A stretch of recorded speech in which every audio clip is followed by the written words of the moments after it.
Welcome to NecroMedia. My name is Nyx, and today's video is a true story from Reddit. The author's name and link to the story is down below. Sit back, relax, and welcome to darkness. Now, this is something I really want to talk about to be sure that everyone is cautious and stays level-headed at all times. Now, for context, I lived in the middle of nowhere in Canada. It was an old town that had quite a few abandoned buildings due to absence of residents. Me and many friends were tired of the lack of entertainment options for us, so what we did was explore these abandoned buildings. Prior to the experience I'm about to talk about, we never had anything too crazy happen to us.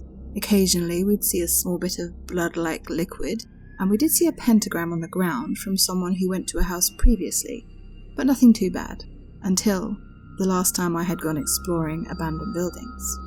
Now, when I was younger, I used to go to a daycare that was part mental hospital. Weird combination, I know. It closed down due to lack of patients and lack of children at the daycare. I decided to go back there with my friends a few years ago. For context, I was 15 when this happened. Most of my friends were the same age. When we did get there, it was rather cliche. There was fog, it was rather dark, and there was a light drizzle of rain. We went to the main gate, which was padlocked shut.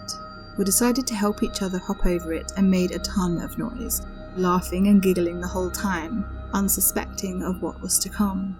We looked around the small play place park with flashlights we had on our person. Even with our somewhat powerful flashlights, our visibility was rather limited. We decided to enter the decaying building. Glass and dirt crunched under our feet as we stepped into the daycare section of the complex. There were still old Legos, wood chips from previous furniture, old torn dolls and toys strewn about. The further we walked around the daycare, we naturally became more and more silent, until all we could hear was the crunch of the dirt under our feet. I found some crayons in a plastic container in the corner of the room. I walked over to pick them up when all of a sudden we heard a loud crash coming from behind a metal door, leading to the psych ward part of the building. My friends and I all looked at each other. As a whole, we were a group of 5. Most of them were very bold and cocky. We all looked at each other when my friend Brian suggested we go and look to see where the sound came from. Personally, I was not fond of the idea, but with my group of friends, there was no way anyone was going to decline such a thing. We all stacked up on the door and opened it. It was rusted to the floor and we heaved to get it open. As we walked in, the metallic smells and must became stronger, with a hint of something else which I couldn't put my finger on at that moment. We walked in, our flashlights pointed in every direction, with Brian leading the group. The hallways were tight, and to the left and right were the occasional metal doorway with some doors open. I felt claustrophobic, and it felt a little hard to breathe. As we continued, Brian shone his flashlight into a room and recoiled. We all stopped walking as Brian slowly entered the room. "What is it?" I asked him. "I thought I saw someone there. Seems all fine now." To be honest, I thought he was just messing with us to increase our anxiety, but looking back, I think he was completely honest. He backed out of the room and we continued walking deeper into the psych ward, when another friend swiftly told us to stop. We came to a halt and listened. In the distance ahead of us, we heard a subtle pitter-patter of footsteps echo through the hallway. We all looked at each other, fear in each of our eyes. Brian continued walking towards the sound.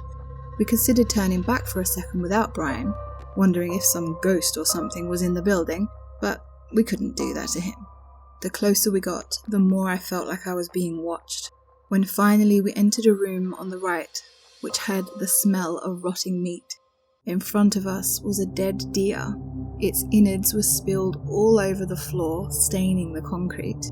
A friend of mine had a very weak stomach and vomited all over the floor. That's when we heard a whispering from somewhere. Brian shone his flashlight to the corner of the room where a man with short hair was standing with his head down. He wore a bright green t-shirt stained with what I assume was blood and torn beige pants. He did not have any socks, and his feet seemed damaged. He was twitching sporadically and continued to mumble even after we saw him. We stared at him for a solid 30 seconds before he made his first true movement. He looked up at us with a haunting grin that sent shivers down our spine.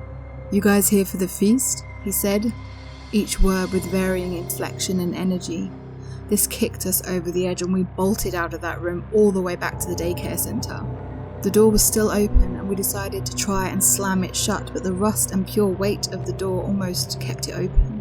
It took 3 of us pulling with all of our strength to close it, and just before we did, I could see the silhouette of the man watching us, his white teeth being the only other human feature I could see. As we sat behind the metal door, catching our breath for a second, all looking at each other for confirmation that we all saw the same thing, after a little bit of laboured breathing from each of us, we heard a light tapping on the door. That's when we decided it was time to leave. We booked it out of the vicinity completely and ran home. A year after we visited that spot, police went back to do a routine search of the area and found the man.